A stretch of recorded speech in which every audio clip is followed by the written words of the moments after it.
Kumusta mga kapisbang? Nagkita-kita na naman tayo ulit. Kasama ko ngayon si Ate Elixir at si Ate Alodia.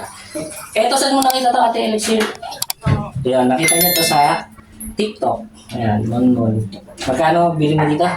145. 145 ang bili niya. Ang laki oh. Ayan. Halos isang dangkal ko yung taas. Tapos, ang ganito ko yung lapad niya. Excited na sila na yan to eh. Ano, Ate, ikaw? Yeah. Ayun, kahit ako eh, kasi ano mo nakalagay dito?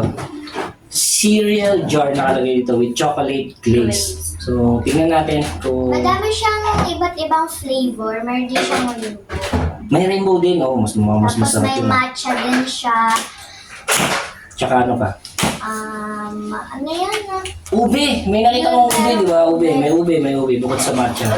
Yung mga matcha lovers dyan. Tingnan natin. Wow! Ito siya. Puno. Anong amoy? Ang bango. Ang bango. Okay. Isa na natin. Tingnan na natin. Tumigas siya. Tumigas to kasi nilagay nila sa ref. Pero pag kinain niyo agad to, tapos pagkakadating pa lang, super ano na ito. Super lambot. Yeah. Tapos Tingnan madami natin. siyang chocolate. Actually, masarap. Mukha siya masarap.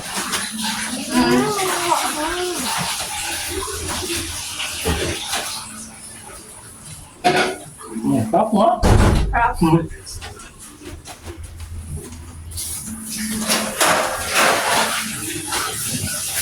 Pagdating ko sa inyo, ano siya, creamy. Creamy siya. Pero kung sa ibang shop kayo bibili, yung iba kasi tuyo daw yung natuwa nila.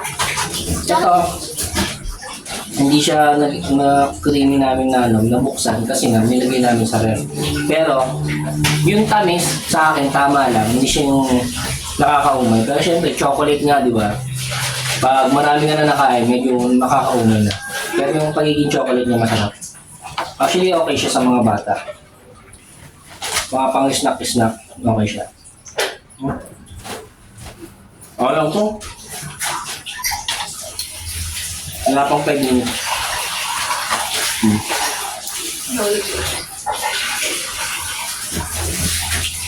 Wala?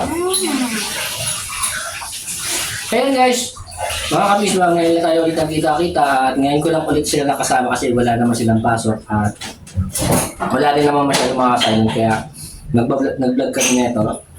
Tingnan natin sa susunod kung meron pa kami. At yun, ano marirate nyo dito? Then, 8. Kaya ate 8 ako ano lang, kasi hindi ako ganun ka-fan ng matamis eh. 7.5 lang. Pero masarap sa masarap. Ayun. Ano nyo naman, di ba? Yung kape ko, wala nga kasukan, di ba? Yeah. Yun. Kaya hindi ako masyado ng matamis. So, ayun. At Happy New Year pala. Sabihin nyo. Happy New Year. Welcome 2025. Bye.